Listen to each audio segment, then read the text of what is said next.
ഗുരുജനങ്ങൾക്കും സജ്ജനങ്ങൾക്കും എൻ്റെ കൊച്ചു കൂട്ടുകാർക്കും വിനീതമായ നമസ്കാരം. ഈ ആഴ്ചയുടെ തുടക്കം ഒരു കഥ കേട്ടുകൊണ്ടാവാം. ലോകമെമ്പാടുമുള്ള ഭാരതീയർ ഇന്ന് രക്ഷാബന്ധൻ ഉത്സവം കൊണ്ടാടുകയാണ്. പുരാണത്തിലും ഇതിഹാസത്തിലും മാത്രമല്ല, ഭാരതത്തിൻ്റെ ചരിത്രത്തിലും രക്ഷാബന്ധൻ ഉത്സവത്തിൻ്റെ മഹനീയമായ സ്ഥാനമാണ് ഉള്ളത്. സിഖ് സാമ്രാജ്യത്തിലെ മഹാറാണിയായ ജിന്ദ് കൗറും നേപ്പാൾ രാജവംശം തമ്മിലുള്ള സുദൃഢമായ ബന്ധവും ഇത്തരം ഒരു ഉത്സവ ദിവസം തുടങ്ങുന്നതാണ്. 1820-കളിൽ സിഖ് സാമ്രാജ്യം അതിൻ്റെ പാരമ്യത്തിലെത്തിയിരിക്കുന്ന സമയമായിരുന്നു. മഹാറാണി ജിന്ദ് കൗറിൻ്റെ സൗന്ദര്യവും ബുദ്ധിവൈഭവവും മറ്റും കേട്ടറിഞ്ഞ മഹാരാജാ രഞ്ജിത് സിംഗ് അവരുടെ ഇളയ റാണിയായി സ്വീകരിക്കുകയായിരുന്നു. അതിൽ അവർക്കൊരു രാജകുമാരനുമുണ്ടായി. അദ്ദേഹത്തിൻ്റെ പേര് ദിലീപ് സിംഗ് എന്നാണ്.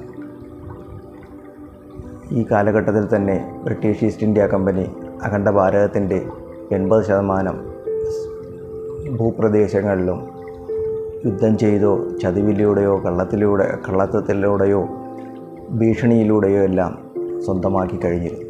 അവരുടെ അതിർത്തി സിഖ് സാമ്രാജ്യത്തിൻ്റെ അടുത്തുവരെ എത്തിയിട്ടുണ്ടായിരുന്നു. ഭാരതത്തിൻ്റെ വടക്ക് പടിഞ്ഞാറ് ഭാഗത്ത് സിഖ് സാമ്രാജ്യവും വടക്ക് കിഴക്ക് ഭാഗത്ത് നേപ്പാൾ രാജാവുമായിരുന്നു ഭരിച്ചിരുന്നത്. നാച്ചുറലി ബ്രിട്ടീഷ് ഈസ്റ്റ് ഇന്ത്യ കമ്പനിയുടെ കണ്ണുകൾ ഇവരിലേക്ക് പതിഞ്ഞു. ഇത് രണ്ടും കീഴടക്കും എന്നുള്ളത് ഈ രണ്ട് രാജാക്കന്മാർക്കും അറിയാമായിരുന്നു. നേപ്പാൾ രാജാവ് രാജേന്ദ്ര സിംഗ് ഷാ അദ്ദേഹത്തിൻ്റെ വിശ്വസ്തനായ സൈന്യത്തിലെ കമാൻഡറും അന്ന് ധോത്തി പ്രദേശത്തെ ഗവർണറുമായിരുന്ന പുഷ്കർ ഷായെ ഒരു സന്ധി സംഭാഷണത്തിനായിട്ട് മഹാരാജാ രഞ്ജിത് സിംഗിൻ്റെ അടുത്തേക്ക് അയക്കുകയുണ്ടായി. ബ്രിട്ടീഷുകാർക്കെതിരായിട്ടുള്ള ഒരു യുദ്ധമുന്നണി രൂപീകരിക്കുക എന്നുള്ളതായിരുന്നു അദ്ദേഹത്തിൻ്റെ ആഗ്രഹം. പുഷ്കർ ഷാ എത്തുന്നത് രക്ഷാബന്ധൻ ആഘോഷങ്ങൾ നടക്കുന്ന ദിവസമായിരുന്നു. സാധാരണ ഒരു ഗവർണറെ സ്വീകരിക്കുവാൻ മഹാരാജാക്കൾ പോകാറില്ലായിരുന്നുവെങ്കിലും അന്ന് രക്ഷാബന്ധൻ ഉത്സവമായതുകൊണ്ടായിരിക്കാം മഹാരാജാ രഞ്ജിത് സിംഗും മഹാറാണി ജിന്ദ് കൗറുമായി അവിടെ എത്തി അദ്ദേഹത്തിനെ സ്വീകരിച്ചു. മഹാറാണി ജിന്ദ് കൗറിൻ്റെ സൗന്ദര്യത്തിനെക്കുറിച്ചും ഭരണപാടവത്തെക്കുറിച്ചും ഒക്കെ കേട്ടറിഞ്ഞിട്ടുള്ള പുഷ്കർ ഷായ്ക്ക് അത് വലിയൊരു അംഗീകാരമായി തോന്നി. മഹാറാണി അദ്ദേഹത്തിൻ്റെ കൈത്തണ്ടയിൽ രാഖി ബന്ധിക്കുകയും നെറ്റിയിൽ തിലകമണിയുകയും ചെയ്തു. മഹാറാണിക്ക് ദക്ഷിണയായി പുഷ്കർ ഷാ അദ്ദേഹത്തിൻ്റെ കയ്യിൽ കിടന്ന ഒരു കങ്കണം ഊരി സമ്മാനിക്കുകയുണ്ടായി. തൻ്റെ ജീവിത അവസാനം വരെ തൻ്റെ കുഞ്ഞനുജത്തിയെ സംരക്ഷിക്കുമെന്നുള്ള ഒരു പ്രതിജ്ഞ അദ്ദേഹം എടുക്കുകയും ചെയ്തു.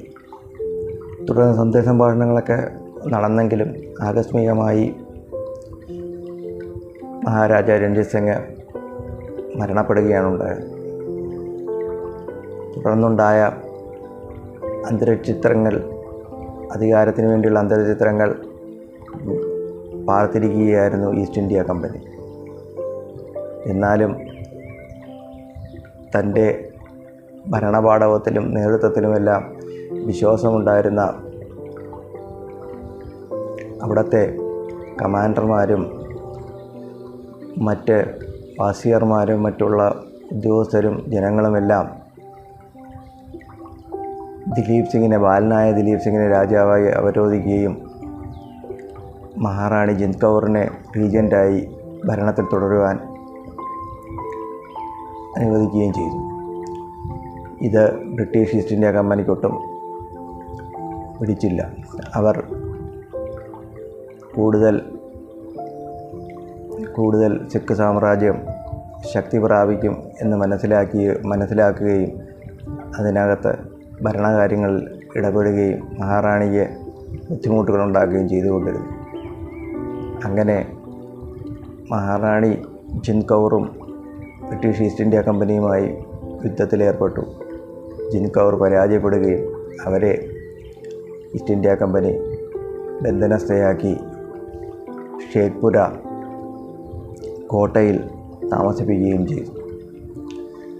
എന്നാൽ ബന്ധനസ്ഥനാക്കിയ മഹാറാണി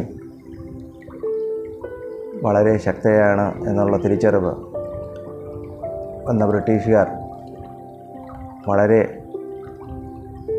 സമയത്തിനുള്ളിൽ തന്നെ മഹാറാണി ജിന്ദ് കൗറിനെ വാരണാസിക്കടുത്തുള്ള ചിറ്റാൽ കോട്ടയിലേക്ക് മാറ്റി. ഈ സമയം അവരുടെ 9 വയസ്സുള്ള മകനെ അവരിൽ നിന്നും അടർത്തി മാറ്റി. തൻ്റെ മകനെ നോക്കുവാനായി ആരുമില്ല എന്നും തനിക്ക് വിട്ടുതരണമെന്നുമെല്ലാം അപേക്ഷിച്ചെങ്കിലും ദുഷ്ടനും കാരുണ്യവുമില്ലാത്ത ബ്രിട്ടീഷുകാരുടെ ബദരകർണങ്ങളിലാണ് അവ പതിച്ചത്. അങ്ങനെ ചിറ്റാൽ കോട്ടയിൽ അവർ തടവിൽ കഴിഞ്ഞു വരവേ ഒരു ദിവസം വേഷപ്രച്ഛന്നയായി ഒരു ജോലിക്കാരിയുടെ വേഷത്തിൽ അവർ തടവ് ചാടി 800 മൈൽ വനത്തിലൂടെ സഞ്ചരിച്ച് കാഠ്മണ്ഡുവിലെത്തി അവരെ തൻ്റെ അച്ഛൻ കൊടുത്ത വാക്കുകൾ സാർത്ഥകമാക്കുന്ന വിധത്തിൽ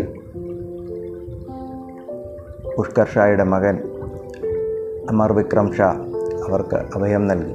അവരെ റാണിയായി തന്നെ സ്വീകരിച്ച് അവിടെ ഒടുവിൽ പാർപ്പിച്ചു. എന്നാൽ വളരെ നാളത്തെ അജ്ഞാതവാസം റാണിക്ക് മതിയായി.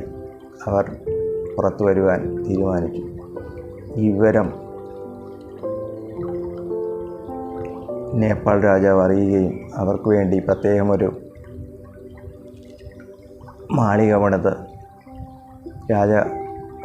കൊട്ടാരത്തിനടുത്ത് തന്നെ ഒരു മാളിക പണിത് അങ്ങോട്ട് മഹാരാജ രഞ്ജിത് സിംഗിൻ്റെ റാണി എന്ന നിലയിലുള്ള എല്ലാ സൗകര്യങ്ങളും നൽകി പാർപ്പിക്കുകയും ഉണ്ടായി.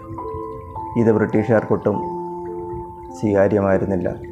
അവർ റാണിയെ ഇംഗ്ലണ്ടിലേക്ക് കടത്തുവാൻ തീരുമാനിച്ചു. അവർ റാണിയെ സമീപിച്ച് തൻ്റെ മകൻ്റെ അടുത്തേക്ക് ഇംഗ്ലണ്ടിലേക്ക് പോകണമെന്ന് ആവശ്യപ്പെട്ടു. മഹാറാണി ആദ്യം അതിന് തയ്യാറായില്ലെങ്കിലും 11 വർഷത്തിന് ശേഷം തൻ്റെ കുഞ്ഞിനെ കാണാനുള്ള ആഗ്രഹം കൊണ്ടും തന്നിൽ നിന്നും മോഷ്ടിച്ച് കടത്തിക്കൊണ്ടുപോയ തൻ്റെ ആഭരണങ്ങളും സ്വത്തുക്കളും തിരിച്ചു നൽകാമെന്നുള്ള ഉടമ്പടിയുടെ പ്രകാരം മഹാറാണി ഇംഗ്ലണ്ടിലേക്ക് പോവുകയും 45 വയസ്സ് പ്രായമായപ്പോൾ അവിടെ വെച്ച് നാട് നീങ്ങുകയുമാണ് ഉണ്ടായത്. സ്വാതന്ത്ര്യത്തിൻ്റെ 78ാം പിറന്നാൾ ആഘോഷിക്കുന്ന ഈ അവസരത്തിൽ ഭാരതത്തിലെ വീരപുരുഷന്മാരുടെയും വീരാംഗനമാരുടെയും ഈ ചരിത്ര സത്യങ്ങളും യാഥാർത്ഥ്യങ്ങളും നമ്മെ കൂടുതൽ ഊർജ്ജം നൽകി മുന്നോട്ട് നയിക്കുവാൻ അനുഗ്രഹിക്കട്ടെ എന്ന് മാത്രം പ്രതീക്ഷിക്കുന്നു. മറ്റൊരു കഥയുമായി നിങ്ങളെ വീണ്ടും കാണുന്നതുവരെ ഞാൻ രാകേഷ് ചീമര വിടവാങ്ങുന്നു. സ്വസ്തി പ്രജ്ഞാഭ്യ പരിപാലയാത്ത ന്യായേണ മാർഗേണ മഹിം മഹിഷ ഗോബ്രഹ്മണേഭ്യോ സുഖമസ്തു. ലോകാ സമസ്ത സുഖിനോ